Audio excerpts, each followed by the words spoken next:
Hello students, welcome to my channel. September મહિનાની જે question bank આપણે સ્ટાન્ડર્ડ 12ની સોલ્વ કરતા હતા એમાં પાર્ટ 2માં તમારું સ્વાગત છે. તો ફર્સ્ટ ક્વેશ્ચન છે, કોમ્પ્રિહેન્શન છે. વોટ વોઝ મિસ્ટેક શું હતી? It was a mistake not to take Nana the grandfather to the funeral of Nani. સૌથી મોટી મિસ્ટેક એ હતી કે નાનીના ફ્યુનરલમાં અંતિમ જે ક્રિયા હતી કરવાની વિધિ એમાં નાનાને નહોતા લઈ ગયા. નેક્સ્ટ ક્વેશ્ચન છે, નાના went for a funeral of નાની. ટ્રુ કે ફોલ્સ? તો આપણને ખ્યાલ છે ફોલ્સ છે, કારણ કે નાના ગયા ન હતા. બરાબર છે. હવે નેક્સ્ટ પેરેગ્રાફ અહીંયા આપેલો છે, ડાયરેક્ટ આપણે ક્વેશ્ચન આન્સર જ સોલ્વ કરીશું. Why did they remove a few of Nani's belongings? નાનીના જે વસ્તુ હતો, સામાન હતો, એ કેમ દૂર કરાયો હતો નાનીના મૃત્યુ પછી? They removed a few of Nani's belongings to make the room more comfortable and livable for Nana's after her passing. નાનીના મૃત્યુ પછી નાનાને કમ્ફર્ટેબલ રહે એટલા માટે એમનો સામાન દૂર કરાયો હતો. Find out the meaning of things from the paragraph. તો અહીંયા જે એનું સિનોનિમ્સ અહીંયા આપેલું છે, એવું મિનિંગ આપેલું છે, એ છે નાનીસ બિલોંગિંગ્સ. થિંગ્સ માટે, વસ્તુ માટે શબ્દ વાપર્યો છે. બિલોંગિંગ્સ જે સામાન થાય છે. નેક્સ્ટ ક્વેશ્ચન છે, when did the writer's father get married? ક્યારે મેરેજ કર્યા હતા? તો writer's father got married a second time when the writer and their brother were at a very young age. જ્યારે બહુ જ નાના હતા, હે ને, ત્યારે રાઇટરના જે ફાધર હતા એમને બીજા મેરેજ કર્યા હતા અને સ્ટેપ મધરને લઈ આવ્યા હતા. નેક્સ્ટ ક્વેશ્ચન છે, વોટ ડીડ નાની સે ટુ હર ડોટર? નાની છે એ પોતાની ડોટરને શું કહે છે? મતલબ કે જે રાઇટર છે ને એમના મધરને નાની શું કહે છે એ અહીં આપેલું છે. નાની સેડ ટુ હર ડોટર, એટલે કે રાઇટરના મધરને નાની શું કહે છે? You want to rot here? તારે અહીંયા સડવું હોય તો સડ, ડુ સો, એ જે કરવું એ કર. But I am not letting my grandchildren stay here. પણ હું મારા ગ્રાન્ડ ચિલ્ડ્રનને અહીંયા રહેવા નહીં દઉં. જે બે બાળકો હતા, રાઇટર અને એમનો ભાઈ, એમને અહીંયા નહીં રહેવા દઉં. To get thrashed by their step mother. એમની મધરના થપ્પડ ખાવા માટે કે માર ખાવા માટે હું અહીંયાને રહેવા દઈશ નહીં. નેક્સ્ટ છે, how was Nana's intonation? Nana's intonation was નેસર exactly like Nani's making it seems as through Nani's was speaking. એકદમ જાણે નાની બોલતા હોય ને એવું એમનું ઇન્ટોનેશન હતું, જાણે નાકમાં બોલીને નાનીની જેમ બોલવાનો પ્રયત્ન કરતા હતા. What was doctor K D Kamble? K D Kamble કોણ હતા? તો આપણને ખ્યાલ છે એ રાઇટરના ફ્રેન્ડ હતા, સાયકાટ્રિસ્ટ. બરાબર છે, જેમને ઘરે લઈ આવે છે કે નાનાની મેન્ટલ હેલ્થ બરાબર લાગતી નથી તેમનું ચેકઅપ કરવા માટે. તો કેડી કામ્બલે છે એ સાયકાટ્રિસ્ટ હતા. નેક્સ્ટ આપણે જોઈ લઈએ અહીંયા, what was Nana doing like Nani? Nana શું કરતા હતા નાનીની જેમ? તો Nana was taking Nani's cup syrup. પહેલાં તેમની કપ સિરપ લેતા હતા and measuring it by the capful. અને એનું જે ઢાંકણ હોય ને એનું માપ લેતા હતા, જે રીતે નાની લેતા હતા ને, એક્ઝેક્ટલી ધ વે નાની યુઝડ ટુ. જે રીતે નાની માપ લઈને કપ સિરપ લેતા હતા ને એવી જ રીતે નાના લેતા હોય છે. Pay attention to find out the similar word. Pay અટેન્શનનો સિમિલર વર્ડ આપણે જે પેરેગ્રાફ આપ્યો છે એમાંથી જોવાનો છે. તો એનો અહીંયા આપેલું છે, હીડ ઓર ટેક નોટિસ. જે ઉપર કોમ્પ્રિહેન્શન છે એમાં એનો સિમિલર ફ્રેઝ અહીંયા આપેલો છે, હીડ અથવા ટેક નોટિસ્ડ. તમે પેરેગ્રાફમાં જોશો તો તમને જરૂરથી એ મળી જશે. જો બતાવી દો, અહીંયા આપેલું છે, ફર્સ્ટ લાઇનમાં જ આપેલો છે, પે મચ હીડ ટુ. બરાબર છે, એ સિનોનિમ્સ છે એનો. Next, Nani's face wash. નાનીનો ફેસ કેવો હતો? તો radiant according to Nana. Radiant એટલે ચમકદાર. ચલો, હાઉ લોંગ હેડ નાના લિવ્ડ વિથ નાની? નાના છે નાની જોડે કેટલું રહ્યા? તો હાફ સેન્ચુરી કરતાં પણ વધારે. હાફ સેન્ચુરી એટલે કે 50 વર્ષ કરતાં પણ વધારે નાના અને નાની બંને જોડે રહ્યા હતા. વોટ વોઝ નાના સફરિંગ ફ્રોમ? તેમને કયો રોગ થયો હતો, કયો ડિઝીઝ થયો હતો? તો ડિસોશિએટિવ પર્સનાલિટી ડિસઓર્ડર. એનાથી નાના પીડાઈ રહ્યા હતા. સફરિંગ એટલે નાથી પીડાવવું. Was there any cure possible for Nana suffering? તો નાનાને જે પ્રોબ્લેમ હતો એના માટે કોઈ ક્યોર હતું, મતલબ કે કોઈ દવા હતી કામ કરે એવી? તો no, there was no sure cure for Nana's condition. The doctor said that recovery at Nana's age was nearly impossible though they would try their best. એટલે કે આ એજમાં રિકવરી લાવવી મુશ્કેલ છે, છતાં પણ ડૉક્ટરો એમનો પ્રયત્ન કરશે, થઈ શકે એટલું બેસ્ટ પ્રયત્ન કરશે. એમની એજ પ્રમાણે એટલી અસર થશે નહીં અને એમને એડજસ્ટમેન્ટ કરવું પડશે રાઇટરને નાના સાથે. એટલા માટે જ આ લેસનનું નામ આપ્યું છે એડજસ્ટમેન્ટ, કારણ કે હવે આ એજમાં આપણે એમની જોડે એડજસ્ટ કરવું જ જરૂરી છે. હવે અહીંયા કેટલા અનસીન પેરેગ્રાફ આપ્યા છે, ક્વેશ્ચન આન્સર નીચે આપેલા છે, બરાબર છે, તો એ પણ તમે ડેફિનેટલી જોઈ લો.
સેક્શન ડી અહીંયા આપ્યો છે, જે સોલ્વ કરી લઈએ આપણે. ધ ફ્લેટ ઇઝ સો, બરાબર છે. પછી રિઝલ્ટ આપણે કહેવાનું છે, તો costly that I can not buy it. અહીંયા ઇઝ આપેલું છે એટલે કેનનો યુઝ થયો છે. જો ત્યાં વોઝ હોય તો આપણે કુડનો યુઝ કરો ત્યાં. તો એટલો કોસ્ટલી છે કે હું ખરીદી શકું તેમ નથી. Blank he was not selected for the post. Contrast અહીંયા આપણે બતાવવાનું છે ફંક્શનમાં. ધો રાજુ પરફોર્મડ વેલ. રાજુએ સારું પરફોર્મ કર્યું છતાં પણ એ સિલેક્ટ થયો નહીં.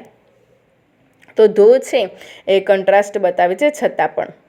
He works day and night purpose. તો દિવસ અને રાત કરે છે કામ, તેનો હેતુ શું છે? So that he can earn more money. વધારે પૈસા કમાઈ શકે, બરાબર છે. વર્ક્સ આપેલું છે, વર્તમાન કાળ છે એટલે કેનનો યુઝ થયો છે. વેરી ફ્યુ સબ્જેક્ટ કમ્પેરિંગ કરવાનું છે. Are as difficult as maths, બરાબર છે. નેક્સ્ટ જોઈ લઈએ. My mother blank. Habitual past છે. હેબિચ્યુઅલ પાસ્ટમાં યુઝડ ટુનો યુઝ થાય છે. 4 ઓપ્શન તમને આપેલા છે. જુઓ, યુઝડ ટુ પછી હંમેશા ક્રિયાપદનું મૂળ રૂપ આવે, V1 આવે. તો યુઝડ ટુ વિઝિટ એ સાચો આન્સર છે. પહેલામાં ડી નથી યુઝડમાં, બીજામાં યુઝડ પણ છે ને વિઝિટેડ છે. 2 ભૂતકાળ સાથે ના હોય, બરાબર છે. Number 6. If Krunal had run fast. Condition in the past. Condition in the પાસ્ટમાં બીજા સેન્ટેન્સમાં could have past participle, must have past participle, should have past participle એ રીતે આવે છે. તો અહીંયા આન્સર આપણને આપેલો છે he could have caught the bus. Number 7. The higher you go. Double comparison છે, ER આવશે. The lighter you feel. My sister cooks food. Supposition છે.